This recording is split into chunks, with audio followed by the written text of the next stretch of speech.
liggéey rek nga gëm liggéey yow te xamoo caaxaan nga xam ne liggéey mënut a ànd ak politique bu bari nga jël ma may sa doom di sa xarit di sa lépp nga ne ma dénk naa la politique. Absolument. te politique bu ma gënal ci politique bi bëgg nga defal ma ko mooy politique sociale. mooy lépp loo mën ci jaamu yàlla Ousmane ne dama ko defal yaa ma ko wax. nga jël sa alal jël sa doole booloo ma ak ay nit yu baax ku ñëw di ma dimbale may dimbale jaamu yàlla yi. et donc su may génn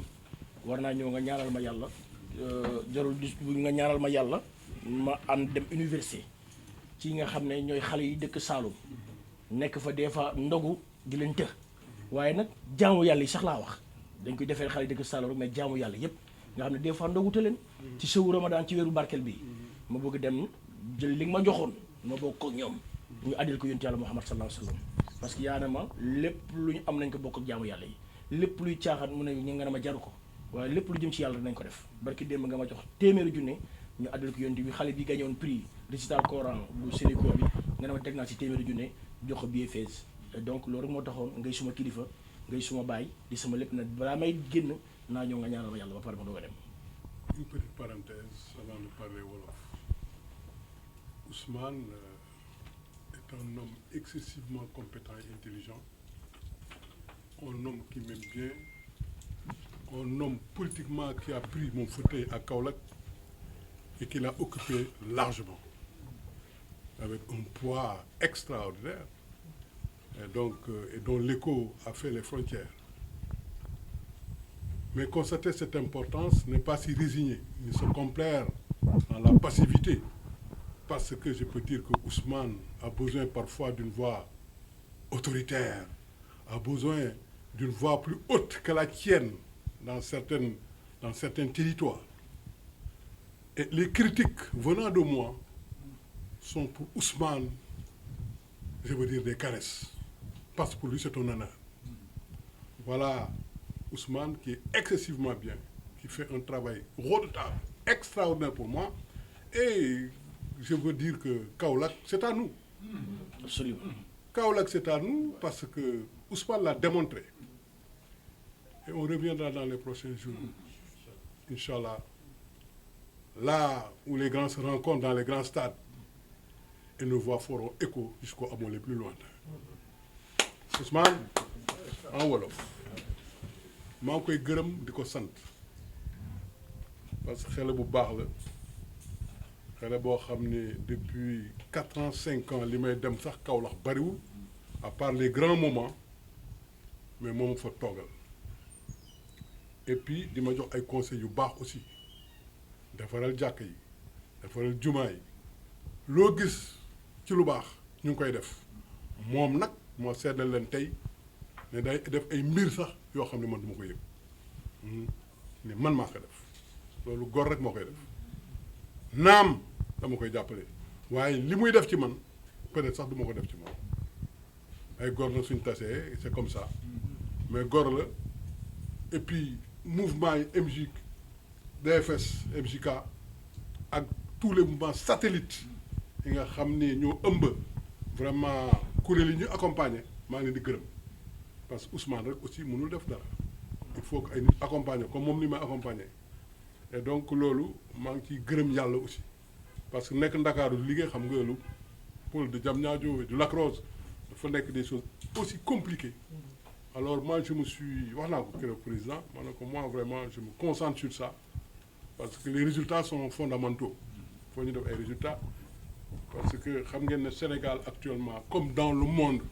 on traverse des périodes de récession économique, c'est général. Et donc les périodes de récession mooy une chute des PIB. Et donc les Américains appellent même le repli des PIB pour 2 semestres successifs. Mais en attendant, on va créer de l'investissement privé vraiment pour la relance. C'est important et ce que nous sommes en train de faire. Et Ousmane le comprend très bien. Donc il s'est substitué à moi, mais avec un taux constant. C'est extraordinaire. Et donc moi je suis là vraiment très à l'aise comme pour faire mon travail technique et académique et lui il fait le travail politique. Je vous remercie. Merci beaucoup. Ok. Bismillahir rahmanir rahim. Alhamdulillahi rabbil alamin arrahmanir rahim maliki yawmiddin iyyaka na'budu wa iyyaka nasta'in ihdinas siratal mustaqim siratal ladzina an'amta alayhim ghayril maghdubi alayhim waladdallin. Allahu la ilaha illa huwa al-hayyul qayyum la ta'khudhuhu sinatun wa la nawmun lahu ma fis samawati wa ma fil ardi. من ذا الذي يشفع عنده إلا بسم ما بين أيديهم وما خلفهم ولا يحيطون بشيء من علمه إلا بما شاء وسع كرسيه السماوات والأرض ولا يؤوده حفظهما وهو العلي العظيم. يلا جàppale. amiin amiin.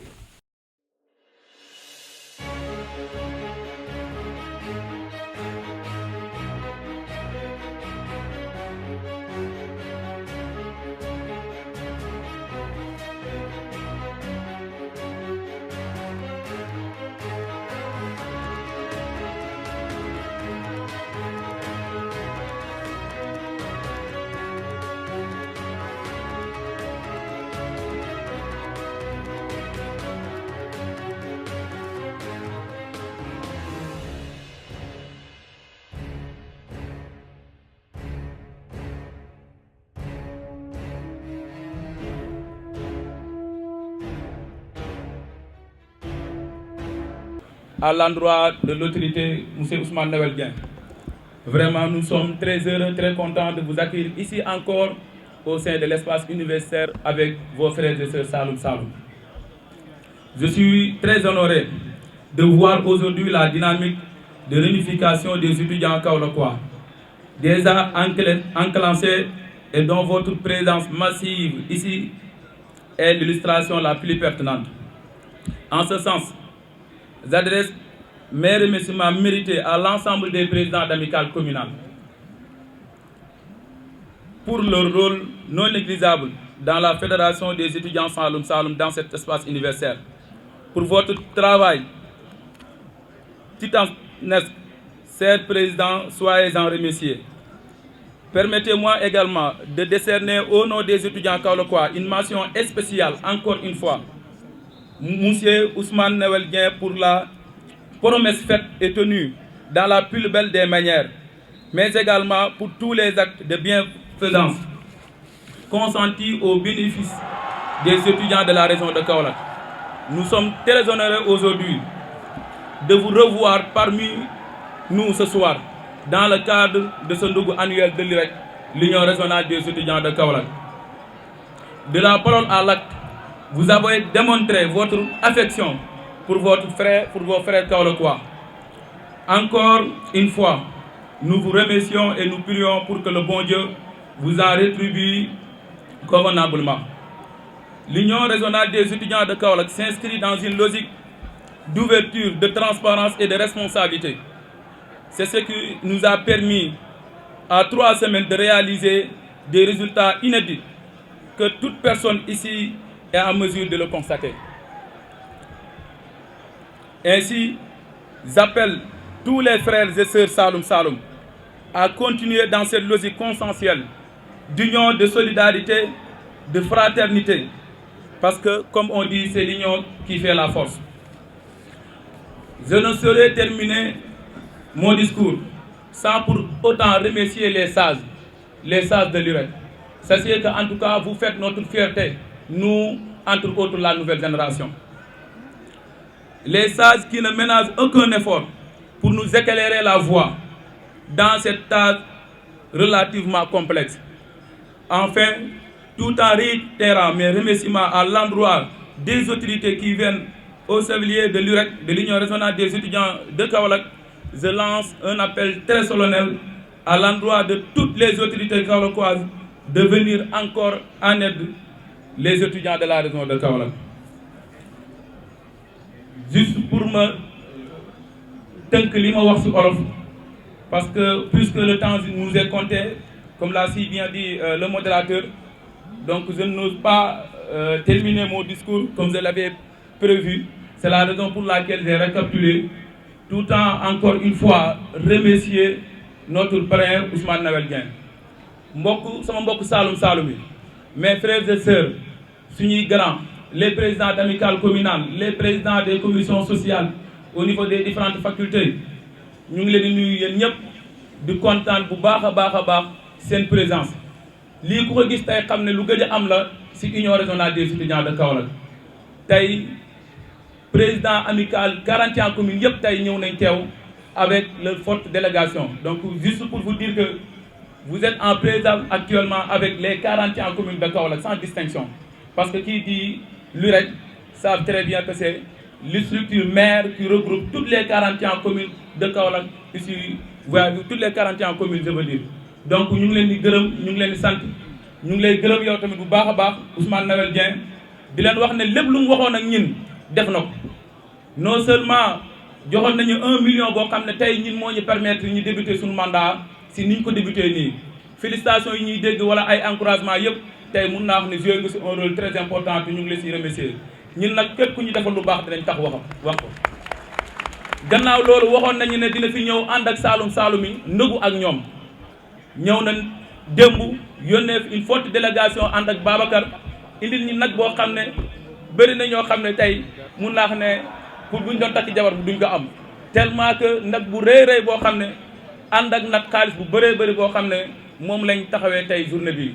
donc lépp lu mu waxoon ak ñun ñu ngi seede Saalum Saalum yëpp ne def na ko fin de mois 100 000 francs yu ñu diggoon aussi tamit indi na ko démb donc juste pour vous dire que lépp loo xam ne daal Ousmane Noël Dieng waxoon na ko diggoon na ko ak ñun la fois passée def na ko jot nañ ci yegg si na si ñun kon nag ñu ngi lay gërëm ñu ngi lay sant comme ni ma ko waxee léegi du ma tirer en longueur ñu ngi kontaan baax a baax di la recevoir ak fii di la wax ne dala ak jàmm si say kanamu rak si say kanamu sœur wasalaamaaleykum wa rahmatullah. bi mu yegg si wee Dakar ñu ne suba la koor gi ci ñi mu dalal ñu ne ko mais ngóor suba nag xanaa di nga góorgóorlu nga woor quoi rek mu ne moom xanaa jàngoo leen ay alxuraan bi nga xam ne mi ngi wax naan wala kuntum ala safarin fi mu ne nii dama voyagé de gars yi na ko waaye Kaolack ak Dakar gi nga xam ne yow xam nga climat bi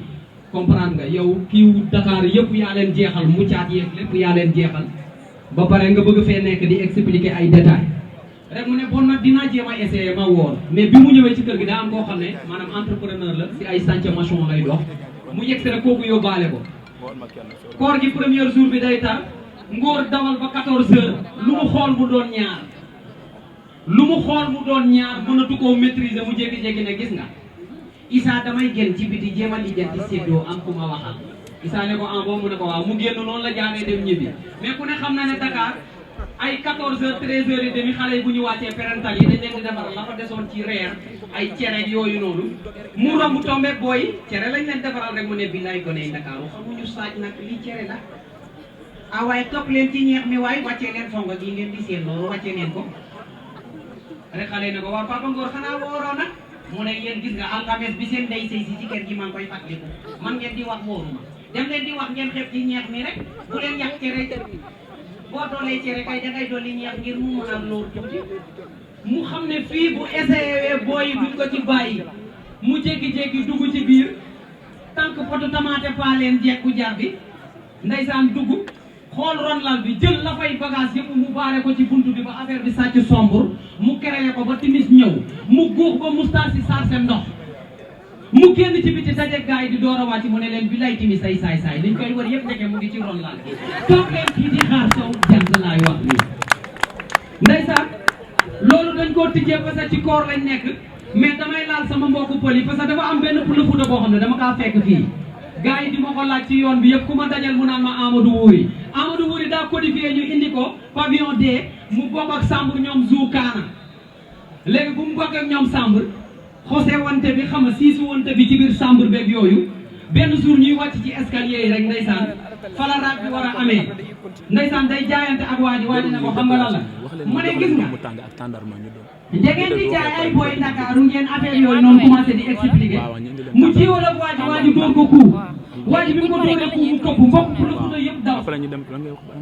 mu dégg ci suuf nekk dese na xel dégg gaay naan ko Amadou Wuri àndal sa xel rek mu ne ci xel bi nag foofu la ma door na ci xel bi nag mu jékki-jékki mbokk pour le Fuuta yi lakk ko ci pulaar jógi no hakkille ma mu ne hakkille e non la président Ousmane Noël dama bëgg nga bégal ma nag parce que xam nga teraanga yi ngay def xam naa ko dama bëgg nga may ma xaalis waaw dama bëgg nga may ma xaalis nag waaw di béggee étudiants yi yëpp nag di wax ne maa ngi leen di béggee Boy Town et de tout cœur avec vous. Merci beaucoup Boy Town, merci. On va donner la parole au président Ousmane Noël Dieng, à notre cher frère, cher parrain, il va prendre la parole. Aleykum wa rahmatullah. Chers frères étudiants maa ngi leen di nuyu yéen ñëpp ku ci nekk sa tur ak sa sant di ñaan rek ñu déglu ñu ngir jëm yonent yàlla Muhammad ku ma déglu yal na la yàlla fay ngir jëm rasulullahi sallallahu alayhi wasallam xam naa ne ndogalu jot na te ñu sant Fall ak ñu sant Ñang ak ñu sant Meng bu soobee yàlla bu ñu déglu kenn ndax ndogalu jot na mais je pense que le discours ne sera pas trop long parce que aussi charte weeru koor dafa bokk ci dog jotee nga dog ci saasi damay sànni ay kàddu sant yàlla rek ay kàddu cant rek laay sànni après ñu tëj ndogondoor kafre waxtaan damay wax alhamdulillahi rabbil alamin ndax sant yàlla moo war man jaam bii xeewu bi di Ousmane Noël yàlla indi woon na fii même pas 2 mois ou 3 yàlla indi woon ci kattan ma ñëwoon fi ci ndigalu ministre Diène Farba Sarr di sama mentor ma ñëwoon fi am dige yu fi waxoon yàlla bu ko neexoon ma dige ba pare du am soit du ma ko def ngir fàtte ko yàlla fàttale ma ko soit du ma ko def ngir sàggan soit du ma ko fekkee kon yëpp war naa tax ma dëxëñ sante ko sa borom di ko wax alhamdulillahi rabbil alamin di leen gërëm yéen jaamab yàlla yi toog fii di étudiants yi nga xam ne fii gis naa fi ay kàngam gis naa fi ay futur président de la République pourquoi pas ay ministre de la République yéen ñi war a yor suñu réew mi ëllëg ay borom xam-xam ay borom xam-xam kàngam ñëw di xaar sama jëmm ju xeebu gi ngeen pare na ma seen bés bu sell bi ci shahru Ramadan ngeen xam ne su ma yëkkatee kàddu seen kanam rek yaakaar ci yàlla mu yegg moo tax waaye du njiit du xam-xam du lu ma matee lu dul rek ñëw wax dëgg yàlla lu ko waa ji waxee l'honneur ne se refuse pas ñu jox ma honneur ma ñëw di waxtaan ak yéen maa ngi leen di gërëm di leen sant te di leen baalu ak ci koor gi te di leen ñaanal yàlla ci daraja yonent yàlla Muhammad képp ku fi dugg di sàkku xam-xam yàlla nga mokkal diplôme yi nga ñu ut yàlla na ko yàlla may ci daraja yonent bi sallallahu alayhi wasallam yal na yàlla garanti leen ngeen dugg ci bismillahir rahmanir rahim waaye génn fekk alhamdulillahi rabbil alamin ak liggéey ak mucc jàppale seen njaboot ci barki yonent bi sallallahu alayhi wasallam maa ngi gërëm Bamba Sène mi nga xam ne franchement ce discours bi lu am njëriñ la discours bi tamit seen jàngat ne da ngaa wax étudiants yi ne leen mbir waroo ci dugg mu métti nga daw discours bi dama seen jàngat ne da ngaa wax étudiants yi ne mbir bés boo su duggee wax dëgg yàlla na nga xam li la jaral na nga xam ne lii moo fi indi ma def ko ba génn ci pour mën a dem ëllëg jëriñ sama réew loolu laa jàngat ci discours bi ne lu yomb amul ci àdduna même suñu référence muy yonent yàlla Muhammad mi nga xam ne yàllaa ko faral ba mu koy yónni ci àdduna bi di façon jafe-jafe bu ne jànkoonte na ko et donc lu facilité lu yomb amul ci àdduna waxuma la nag jàng lu am solo la et donc warul mën a yomb waaye je pense que jumtuwaay yi je pense li may dox man li may xeex mooy yéen étudiants yi fexe ba seen jumtuwaay jàng mën a yomb man de bu ma yàlla waxoon ne ma Ousmane Noël boo dëggoon fii boo taxawoon fii étudiants yëpp dëgg la étudiants yëpp nappaaji si sa kaw seen condition de vie mën a gën a jàll ci kanam seen condition de vie mën a gën a leer gën a ñu mën a gën a jàng am diplôme barki yonent yàlla Muhammad barki Cheikh Tidiane pare naa pour yàlla teg na tuboobu pour yéen ñëpp ngeen réussir billahi lazi laa ilaaha illa huwa waaye nag yàlla ni mel yàlla mooy dogal ay jaamam ngeen jàpp ne yàllaay dogal nekkul ne képp ku ñëw université rek war ngaa réussir par force réussite yàllaa ko yor waaye nag defal sabablu mooy ba nga nekkee ci au fin fond di jàng ci ay sàkket toog ci table banc di reyante di ci ay sondel sa waajur amul doole di la dimbale nga reyante fa fighting ba am bac ñëw université kenn ëpp la mérite nga ñëw université yàlla nag lu ci des yàllaa koy dogal yàlla mooy wax ne diw université bi li mu rëy yëpp UCAD li mu rëy yëpp diw sangam yéen ci am niveau bi te yéen ci jëriñ seen réew ñii duñ ko fekkee ñii dañuy cartouché ñii dañuy faatu yàllaa ko dogal te li may wax am na fi gis ngeen ko fi waaye maa ngi la ñuy ñaanal képp ko fi nekk yéen ñëpp yaa ngeen bokk ci njëriñ seen réew ci daraja yonent yàlla Muhammad sallallahu alayhi wa sallam di gërëm Mohamed Thiam Mohamed waxoon naa la ne yow yaay Seydina Muhammad yonent bi sallallahu alayhi wa sallam amoon na Seydina Ousmane man maay Seydina Ousmane ba nga jëlee mbir mi bees waxoon naa la laa taxaf wala taxzan inna laa maana waxoon naa la bul tiit bul ragal yàlla nga sa ginnaaw mi ngi sa kanam newoon naa la xale nga ndaw nga man ndaw laa xale laa te yàlla nag du yónni ku ñaaw du yónni ku siis du yónni ku ndey du yónni ku iñaan te dara daru la et donc góorgóorlul lii cër bi yàlla jox la yàlla la koy joxe joxuloo ko parce que da nga xam-xam gars yi joxuloo ko parce que da leen gën judd dala ko jox parce que yàlla la cërale et donc lii la yàlla cërale nag yàlla yéen bi gën a diis waaye yàlla nga ko antal ba lay wax ne man de Ousmane ne lépp lu ma yàlla dénk li ma digge woon ne naa ko def lépp lu ma yàlla dénk ci étudiants yi dinaa ko bokk ak yéen barke alxuraan képp ku am soxla mu jàkkaarloog man ma mën ko naa si def li ma mën te sama mentor man nag loolu laa mën a waxee fi ma mën a waxee munu ma jël loo xam ne munu ma ko wala xaw ma ko wala yegguma fa waaye li ma mën laa yàlla di ma ko wërsëgalee sama am ak suma mentor ministre monsieur le ministre Diène Farba Sarr lépp loo xam ne UREC soxla na ko ci kaw suuf lépp loo xam ne UREC mi ngi koy fighting incha allah rabbi naa xar sama tànk tubéy ba UREC jot ko soobee yàlla. et donc loolu laay oote leader yëpp damay dégg ne politique baaxul loolu ku koy wax rek déggoo yàlla moo ne yéen ñëpp ku ci nekk naa leen visiter ba nga foog yaru laa bind kon donc politique dem na yom la xiyam bu la yàlla joxe alalu askan bi bu la yàlla teralee da nga ko war a booleeg askan bi ba askan bi mën see gis seen bopp ba ñëpp Sénégal mën a jëm kanam parce que kat maa ngi di ñaan président de la République Macky Sall ne ko li ngay def ci social li ngay def ci lu baax ñëpp gis nañ ko waaye lépp loo mën a gën a jàppale étudiants yi ndax soxla nañ ko tous les étudiants nag waaye plus particulièrement suñu étudiants yi Kaolack waay yi maa ngi autorité yëpp bu campagne jotee ñëpp a ngi dem Kaolack yéen a ngi gaare 4x4 yi yéen a ngi gaare nang di fekk ci gars yi xam ngeen fi nga la ñuy fekk baax et donc buy mel ni ñëw leen jël ci alal yi jaamu ci yàlla ci étudiants yi ñëw jàppale leen si seen xaalis si seen social étudiants yi mën a franchement gis seen bopp aussi ci mbir mi ndax kat saako bu deful dara du taxaw jàng balaa nga naan naam da nga fay ne ñun ñoo leen mën a jàppale autorités yi ñoo leen mën a jàppale Kaolack yaa kenn xamul ñaata autorité moo fi nekk bala ngay xam ne Kaolack bëri na autorité nga dem campagne wala président Macky Sall bëgg fa ñëw nga xam ne Kaolack bëri na autorité loolu ñu jël nag alal boobu nañ ñëw jàppale leen kii bu ñëwee indi 1 million su kii ñëw indi 2 millions kii ne 3 millions kii ñi jël leen ay appartement ñi jël leen immeuble pourquoi pas immeuble étudiants yi mën a dëkk mën a toog pourquoi pas am na fii gars yi mën nañ ko ay meetingu 120 millions ay meetingu 70 millions ku ci jëloon immeuble fay ko 1 an mën la yóbbu 5 millions loolu ni ñu ko def li laay war a suuli jàppale étudiants yi jël leen immeuble moo am ay appartement gars yi logé gars yi mën faa dëkk nekk ci anam yu gën a nice anam yoo xam ne wax dëgg yàlla dinañ mën a jàng bi nga xam ne ëllëg Sénégal la ñu jëriñ yal na yàlla jaayanteeg yéen yal na yàlla fay leen yal na yàlla garanti leen maa ngi gërëm nag sama délégation bi ma àndal nga xam ne ñoo nekk suma ginnaaw nga xam ne sans ñoom Ousmane ne rien du tout di gërëm du ma ci lim kenn ndax ku lim danga dul matal mais da ngay jum maa ngi gërëm ñëpp képp koo xam ne ànd nga ak Ousmane Noël ci délégation bi maa ngi lay sant di la gërëm di gërëm sama chargé de com bi yëpp maa ngi leen di gërëm cellule de com bi di gërëm aussi journalistes yi ma ànd ak presse bi yal na yàlla fay leen di gërëm aussi